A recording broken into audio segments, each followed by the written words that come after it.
the traditional ideological understanding of how the world works. We used to have the red and the blue parties who were in conflict with each other, but also independent in a struggle between production and the labor workers' rights. I believe that they have done important progress for us as a society, especially here in the Nordic countries where we had developed a welfare state. But I also believe that they have outplayed their role and that the time has come for new ideas. Similarly, I think that approach also works when we discuss aid issues from a Nordic perspective. I have been inspired by Dette, who looks at aid issues as something here we look at as we and the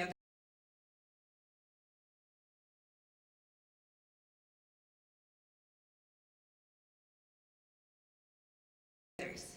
And I think that is also how politics have been developed in our part of the world, that it's always about we and the others. And I think our studying is now learning us that there is a much larger we and a smaller them out there. I will use my experience from Ghana when I approach this, and I think it is relevant as we are having a formal visit from the Ghanaian president right now in Norway, John Mahama. And the reason why I think it is relevant is that when it comes to Norwegian aid in Ghana, we have never given the big basket money there. Norway has picked its targets very carefully. And I believe it is part of the paradigm that we have worked within for a long time, or the discourse of sustainable development, that actually have created some of the problems that we are facing now. We have a discourse where we have all agreed that we should reduce some of our productions, while the others should raise theirs, without any limitations on what should be part of that raise. And for Norway, we have entered some countries, like Ghana, saying that our contribution to your development is through the oil sector. We are developing countries based on technology, based on energy that we want to move away from, because we see it is a decline in the market. We see that it affects the environment, the climate, in a negative sense. So actually we are creating more dependency than what we are solving. That is one side of it. Then I also believe that here especially in Norway, I have to speak from a Norwegian perspective because I don't know how other countries see it, that we don't really understand the world out there. Like this global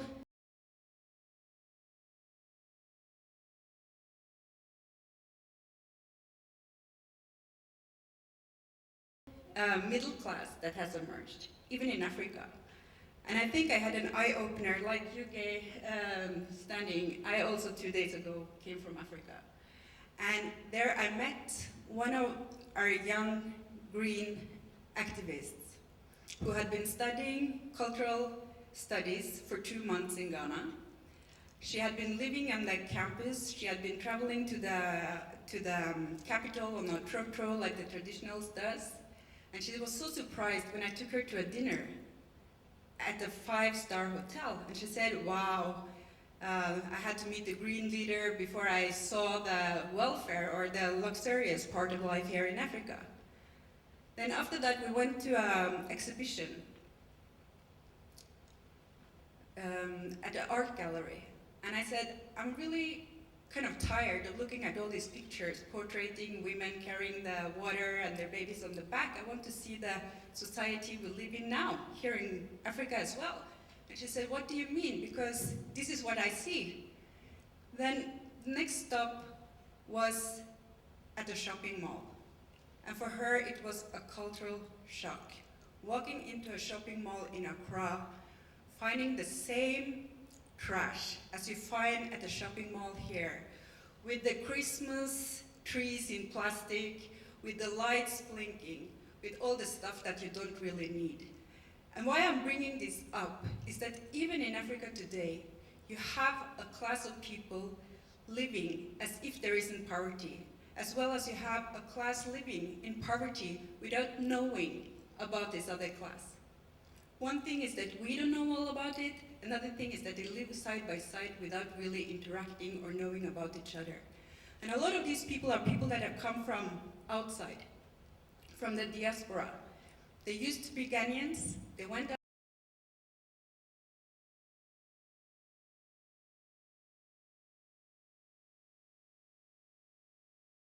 outside, had their education, maybe at the same time as they did their education, they were working at the hotel, doing the dishes, going with the newspapers, doing stuff like that, building up their capital, coming back and being part of an upper class. I have met people that used to do the dishes in hotels in Washington and come back, build a hotel, call it Washington because that's where they made their money, and now is part of the upper class. My neighbors in Ghana travels to China when they're buying furniture, and they go to London when they go to the dentist. And I don't think we are aware of the realities on the ground when we discuss aid, and that is part of the problem. And now I want to come to my conclusion, which was a long introduction. I really believe that cash transfer is a part of a necessary mix, not only to target both that upper class that needs to be part of a taxation institution, but also to lift a group of people that still live so much in dependency, not just from the West, but from those above themselves, or those they see as above themselves in society. A group of people, as you describe it, who are so dependent on one person's interest or will that day, on whether they have money to buy their own food or not. Because if you are not performing well enough, you might be laid off even the same day as you got the job. And I think there is one challenge here that I haven't heard you mention, which I would have wanted to hear more about, is that because of this development I have described, there has been a huge transfer of people from the villages to the cities, and they are alienated to their own society, to their own culture. So not only are they a group of people that are not part of the feast that some are experiencing,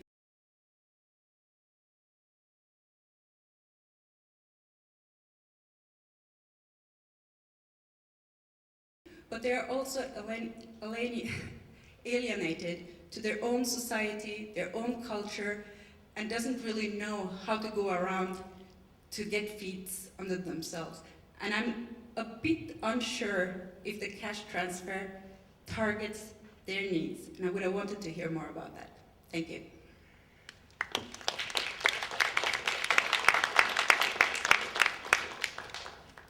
Thank you very much. Our next speaker is Ståle Wig from the Center of Development and Environment at the University of Oslo. Thank you. I think I'm going to stand first.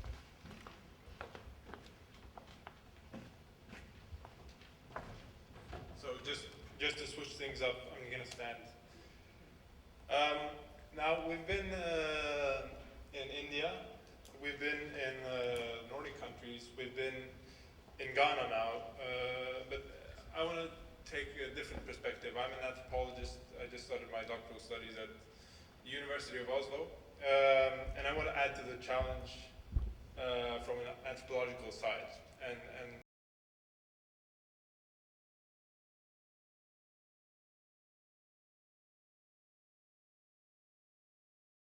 what that means, I think, will be clear in a few minutes.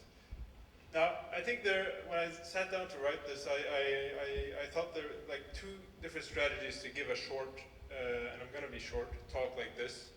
And one is to talk about matters which have firm and sober backing in one's own research. For my part, that would be talking about 6 months of anthropological field research in the southern African country of Lesotho, and perhaps also my forthcoming doctoral research on meanings of and uses of money in development aid. But there's a second strategy, which is to depart from the safe haven of one's own research and to rather take a chance to discuss more sweeping trends and ask some really big questions. And there are not many people who can combine the two naturally, and I think guy standing is perhaps an exception. Being able to stick to talk to one's own research and naturally also ask the big questions. Now I noticed that I'm the youngest person, I think at least, on the podium, so of course I have to take the second strategy, which is to ask the really big questions, which don't necessarily have a backing in my own research, bearing in mind that I'm 2 weeks into my doctoral studies. Okay, so the question I want to end up asking the audience and the panel, I think, and the proponents of basic income is, what vision of money underpins your argument for basic income? What idea of money is there among you when you say you just want to give money to the poor? And now I'm sort of distancing myself, being a researcher who are still thinking about these things, I must say. So what's the idea of money being developed here?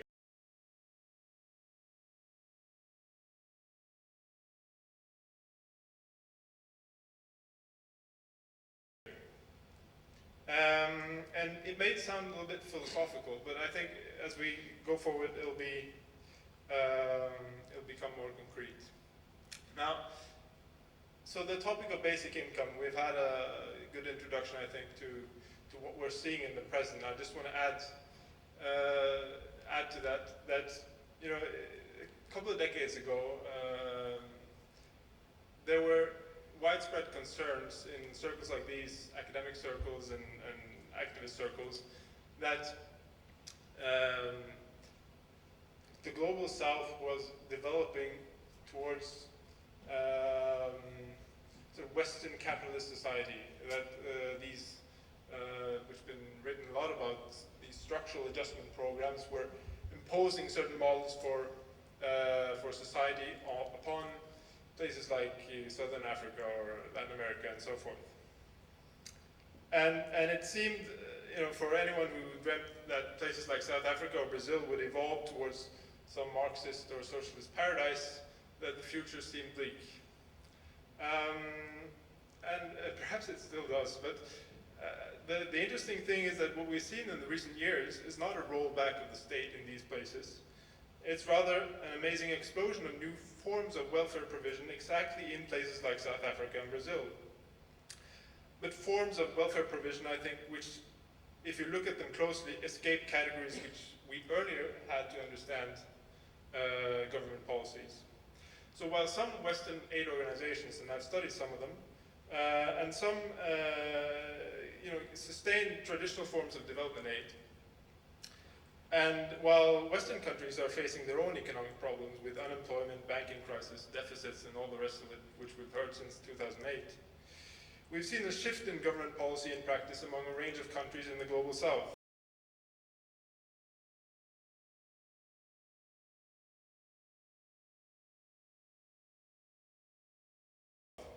As well as in some international organizations.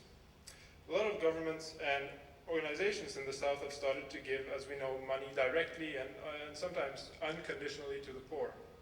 Some have started to give it to all their citizens, others have targeted it, and there's a huge variety, I think it's important to bear in mind.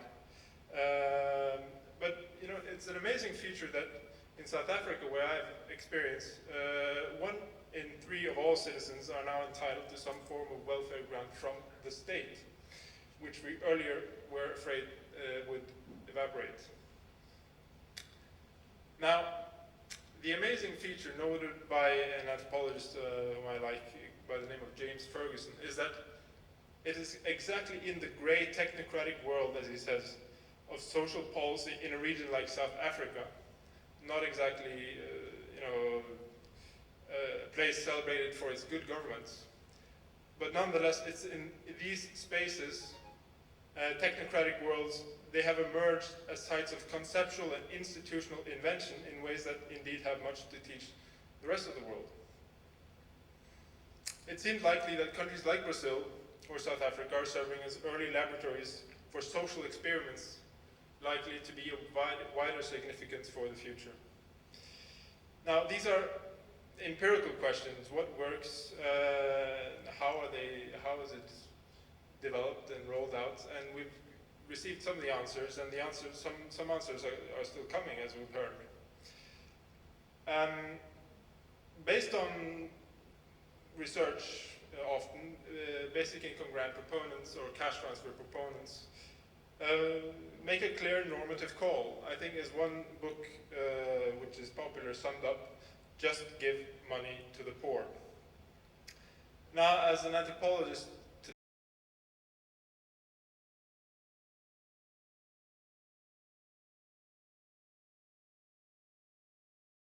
today, at least, I'm tempted to just for a second bracket this important but technical question of what works, and also the normative question of what one ought to do, and rather invite you to just take a step back and ask, what is this thing that we're witnessing?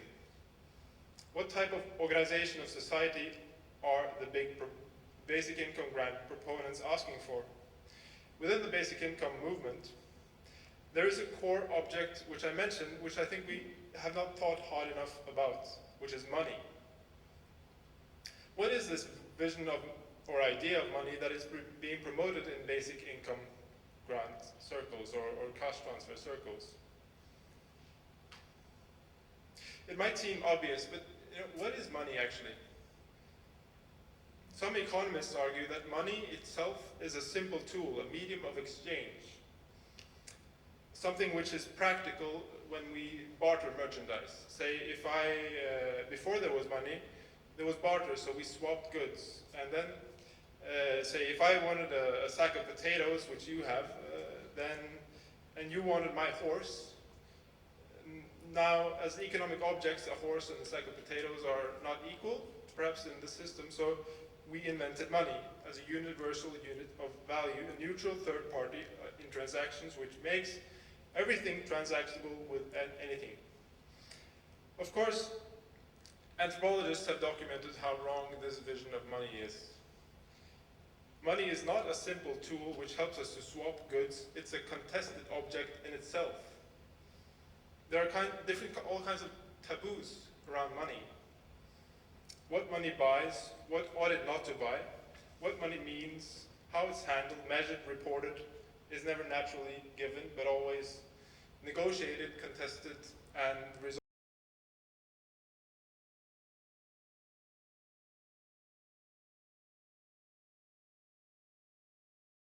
of an ongoing process. There are taboos about what one can do with money. Before, slaves was a legitimate object of purchase. Today, thankfully, it's not. There are money taboos which we seem to agree about. We can't use money to buy school grades, even though some would like that. And we can't use money to buy a baby. Much of what money is used for, however, is, I think, in more of a gray zone. And this is where we come back to basic income.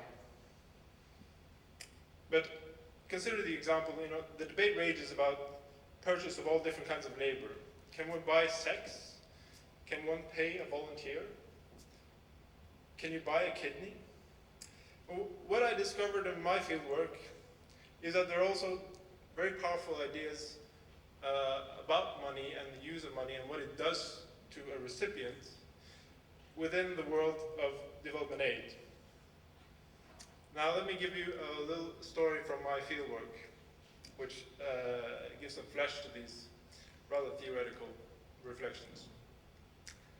Now, rights-based approach was mentioned, and I think what I discovered in at least parts of Lesotho where I did my studies was that there's also a perversion of rights-based approach, rights-based aid, which is going on.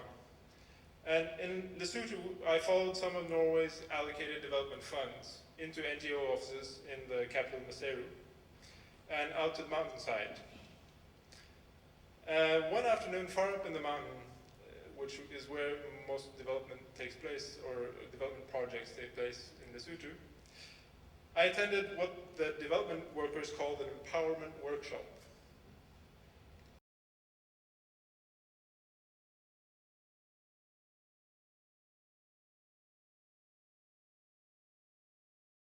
I think is familiar to some of you in the room, but if not, I'll tell you what it is.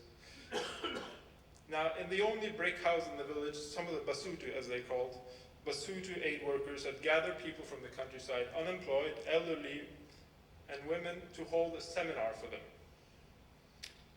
They were there to empower the poor by teaching them about human rights and participation in democracy. There was an upcoming election. The participants, importantly, were not paid to come to this event.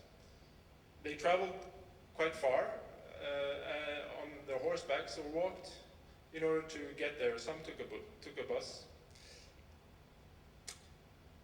But the idea was that they had to be there out of their own will. You couldn't pay for their participation.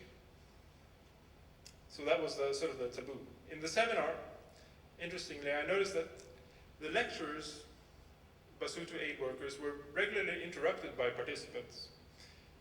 You know, in a reality where the participants barely had food on the table, they seemed to say knowledge about democracy and human rights were somehow far-fetched. As one young woman burst out, "Yes, now we know we have these rights, but we need something we can touch," she said. Also, importantly, the young development professionals from Lesotho, local aid workers, themselves sometimes complained. They said things like, "It makes no sense to teach people about their rights when they're sitting there hungry." They were, however, not allowed to give people cash. That would be some form of corruption. To give people cash in this way would also, so the argument went, weaken their spirits of participation and their individual agency. It would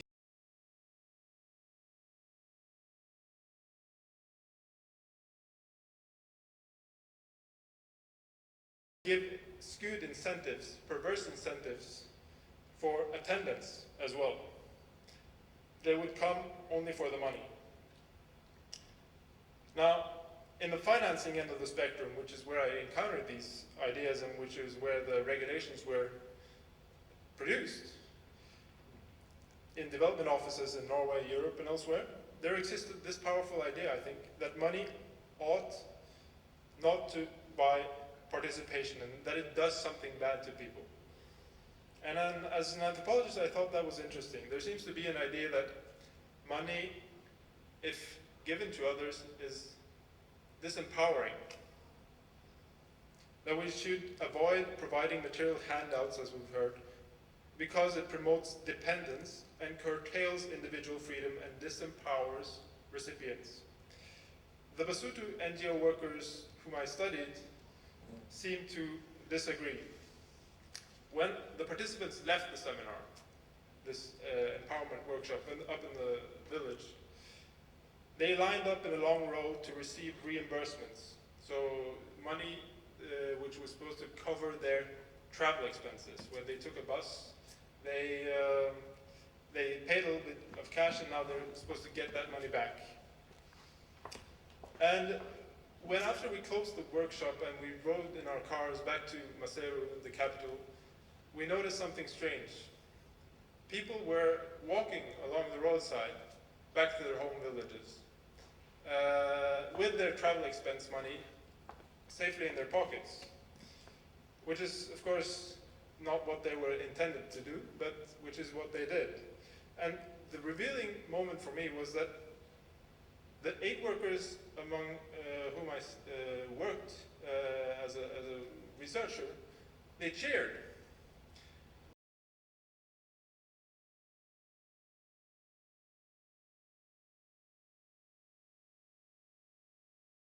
They applauded that these participants were actually able to extract some cash. Now, I say this as a call or as a vignette to introduce the question that I started with. You know, what is our, or the basic income grant proponents, or anyone else interested, what is the alternative vision of money that we want to use? What is this idea that we want to propose as an alternative to the system or ideas that I've described. Is it a gift? Is it when cash is transferred from a bank account in Norway to some project in India or cash transfer project in Lesotho, what is actually going on? Are we giving someone a gift? Is it charity? As anthropologists know, gifts are quite interesting things because they come with an obligation often to reciprocate. So you're supposed to return, and then you have it going. And when a person fails to return, there could be shame involved, or production of some type of skewed relationship. Is the money in these projects an object which is given in order to have people excel in the marketplace? Or is it something else? I think the most radical contribution basic income grant or cash transfer proponents can have is to allow us to think about money and human obligation in a totally new way, beyond the binaries of market and gift. Now, I must say I don't have the answers to what that can be, but I've said this just to start try and start a conversation.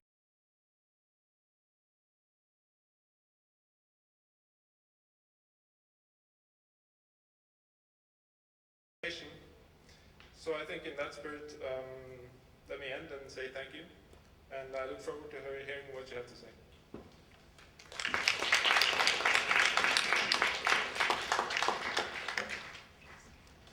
Thank you very much. For questions or comments or anything, just raise your hand. Yes. Is this? Let's see. It's working. Okay.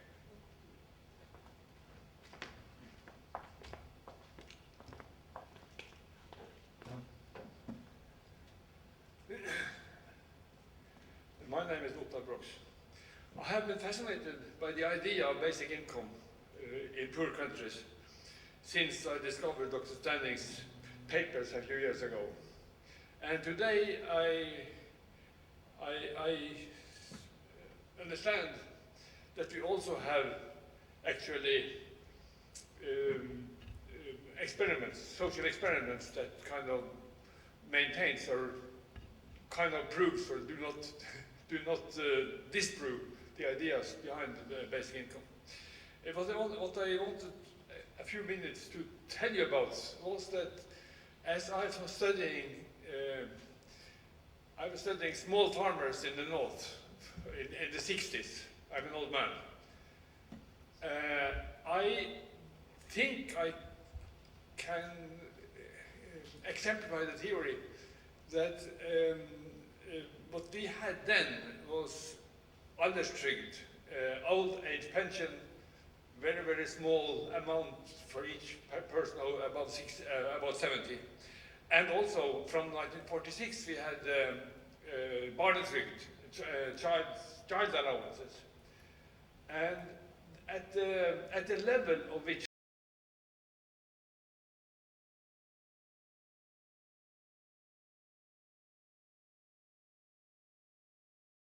those people, small farmers in the north, were operating 60 years ago, or 60, 70 years ago. These small amounts worked, I think, exactly like basic income have worked in your experiments.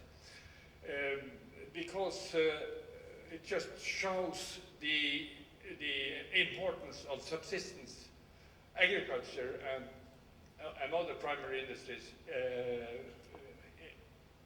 in Norway at that level of development.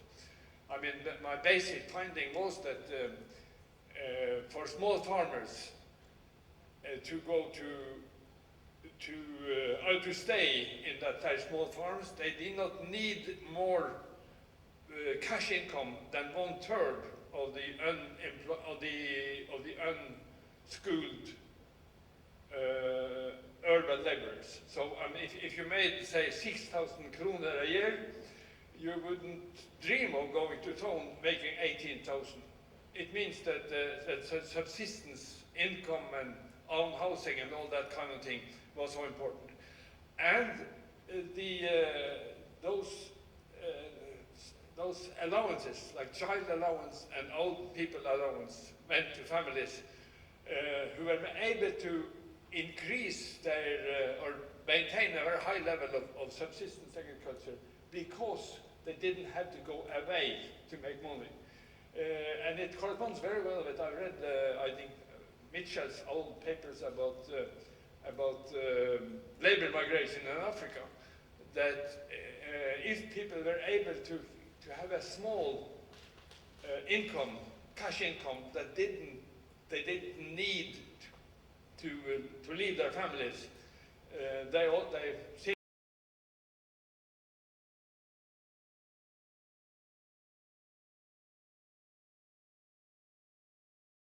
to prefer to stay rather than to migrate long distances to the mines and that kind of thing. So I think we can actually use the post-war, the history, economic history of Norway, first 20 years after the war, as a very good example of, as an empirical example of how basic income works. So I must say I'm very interested in the experiments that you probably have. I mean, the results that come in the last year or two, I suppose. So I would like to have the exact reference.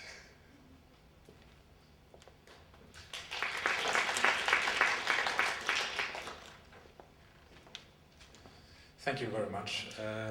Please raise your hands for comments and questions. Could I send Ståle's question to you? What kind of idea of money is behind the basic income? You want me to answer that? Yeah, please, if you could. I just take this one question. Listening to your comments reminded me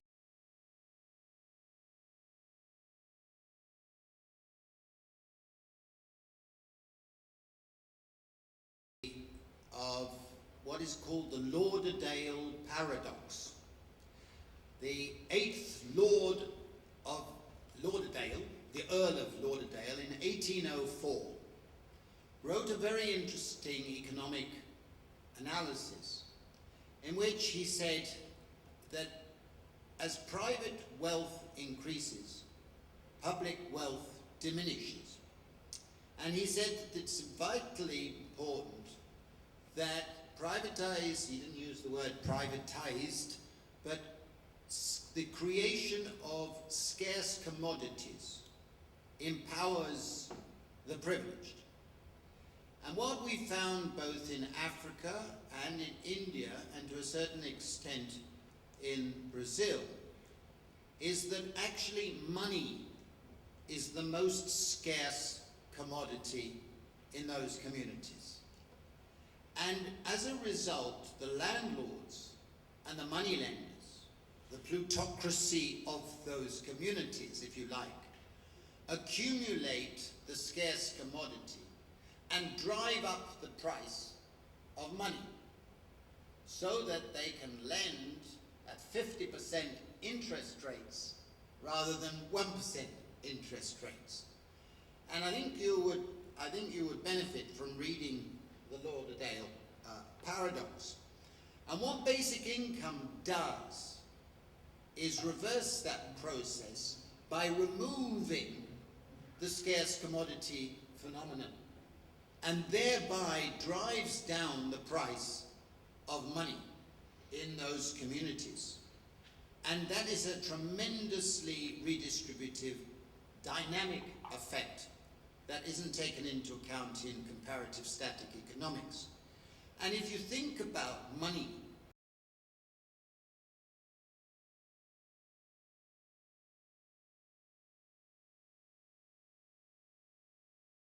as a scarce commodity, you say, well, it also, if it is a scarce commodity dominated by a tiny minority, that also drives down the price of certain other commodities in those villages. And in particular, it drives down the price of labor. so that as a result of it being a scarce commodity, wages are driven down, partly because they can dominate through money, and also things like sex. I remember in Namibia when we were interviewing young women, and we asked them, what is the big effect for you of the basic income? They all laughed and said, the best thing is that when the agricultural labourers come down at the end of the month with money in their pockets, we can turn around and say, no. It's a powerful effect. And it's the same in most communities. If you change the character of money, then you change the relative prices in your community. And I think that that is an important part. But also money has other characteristics that other commodities doesn't, but I'll discuss that separately for want of time. Thank you. Do any of the other participants want to comment on this? What kind of idea is behind, what kind of idea of money is behind the basic income of cash transfers? Have you, is it a gift? Is it?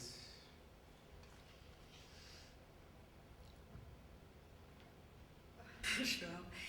I think that you pinpointed to us now the way we should understand it. And I think the challenges that you have in many countries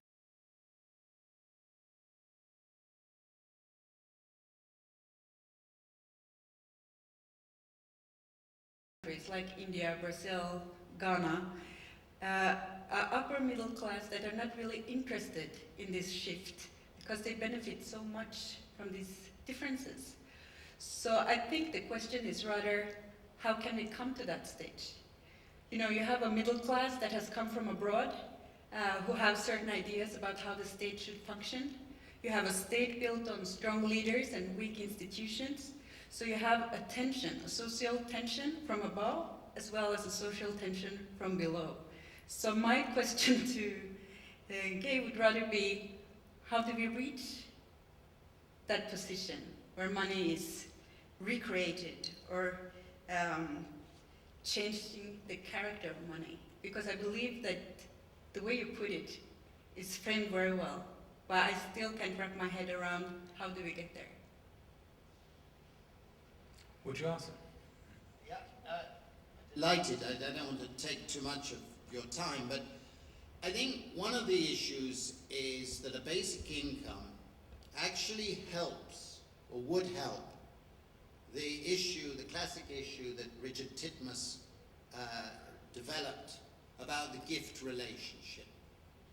We should not be against the gift relationship, okay? And it makes it more feasible for people to provide their time as a gift. Many of us would like to do that, but because of economic imperatives, we cannot as much as we would wish. And I think it's interesting that in both the Namibia and the Indian pilots, we found that both men and women increased the amount of time that they were able to devote to caring for their relatives and for their communities. But I would like to use that.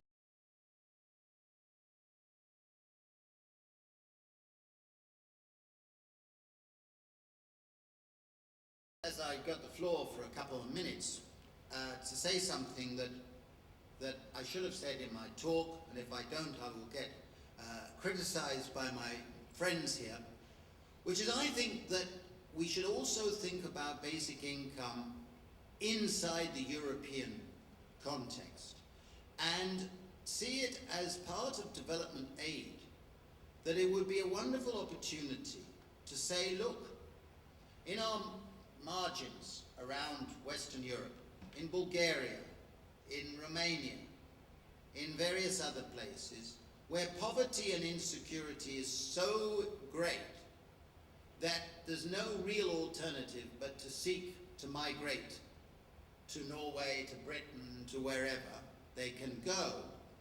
And of course that is affecting their communities and causing the political right to gain strength. So they can say we're being swamped by Bulgarians or Romanians or whatever it might be.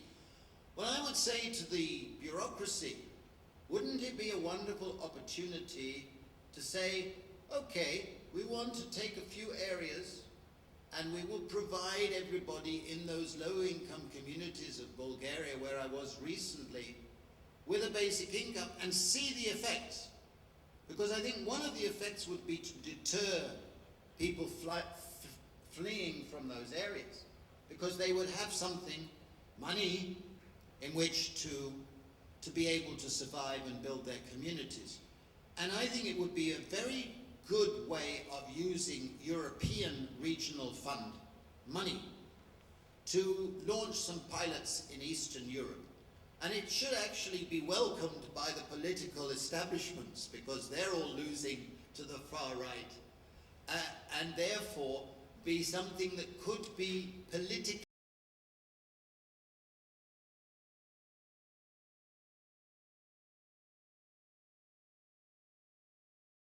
legitimized. Because I think from the basic income point of view, our challenge today, and I've been working on it for 30 years, the challenge today is political rather than economic. As your excellent comments were saying, we now have a decade and a half probably of accumulated evidence. Some of us are more in favor of unconditional, some conditional, some selective, some targeted, etc. But I think the real argument is political. And therefore, the idea of pilots within the European Union, within Europe, it should be an attractive option, and we should lobby for that. Thank you very much. Eva. Thank you. I just wanted to make a point about something we haven't really talked about, which is the amount of money, because that varies greatly between these different types of cash transfers. And I've met, for example, in Zambia, they found great results for very, very small cash transfers. But for me and for my South African colleagues who were there at the conference, we were saying that, you know, there has to be some decency in this as well. But not only is it about ethics and decency, it's about the effects that this money can have. Because I'm researching the old age pension in South Africa, and I find that this pension has an effect of increasing migration. And I'm looking particularly at mothers. And migration in economic theory is seen as a good thing. You get remittances sent back to the household and everyone benefits. But the upside or the downside of this is that a lot of children are left behind without their families. In the South African context, it hasn't been sufficient, I believe, to keep the women or the men at home. It sends them away to the cities for the jobs, which of course has many benefit sides to it, but it